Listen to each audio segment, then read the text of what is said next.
Il y avait un Rav qui s'appelait Rav Chizkiyahu Midini. Il a écrit une des plus grandes encyclopédies au monde. Ça s'appelle le Sdeh Chemed. Le Sdeh Chemed, c'est une œuvre incroyable que dans le judaïsme, on n'a pas eu beaucoup d'auteurs pareils. Rabbi Chizkiyahu Midini, qui était Rav en Turquie, et il va écrire ce livre qui parle de tous les sujets avec une des plus grandes connaissances générales de la Torah.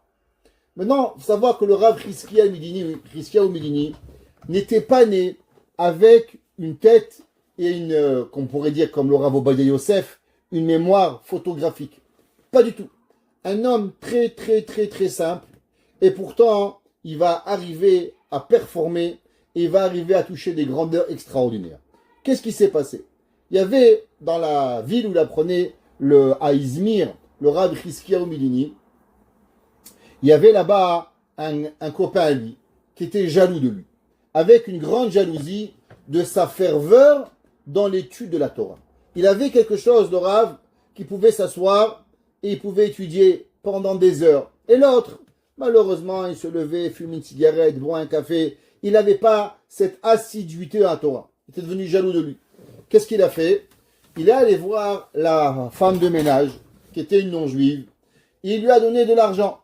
Il dit, voilà, tu vas, un jour, quand le Rav, il va être tout seul, tu vas venir, et quand tu vas voir qu'il n'y aura plus personne, tu vas rentrer dans la chambre, et tu vas déchirer tes habits, et tu vas crier, oh voleur, attention, attention, au violeur!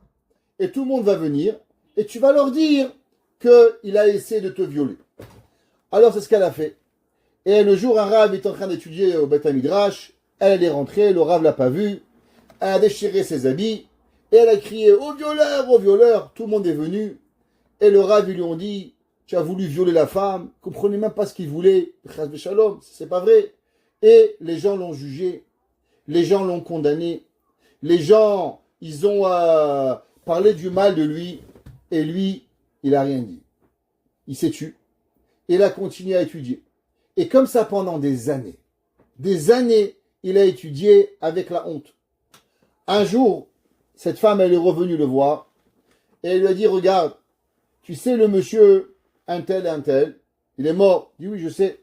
C'est lui qui m'avait payé pour dire ce mal de toi. Maintenant, regarde, moi j'ai perdu mon travail, j'ai plus rien. Je suis prêt à venir et à raconter toute la vérité. Et de façon à nettoyer ton nom. Mais pour ça, elle aurait dû dire de la mort, du mal d'un mort. Alors le Rav Chizkiyahu Midini, il a dit, non, on va rien faire.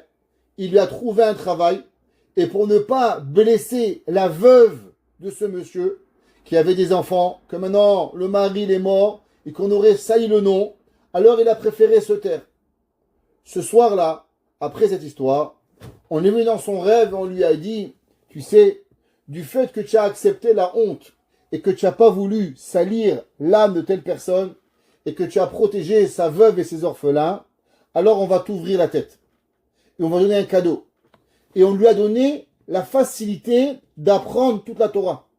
Et depuis ce jour-là, les sources d'intelligence lui ont été ouvertes, et il va écrire une des plus grandes encyclopédies de Torah qui a jamais existé, le Sdeh Chemed.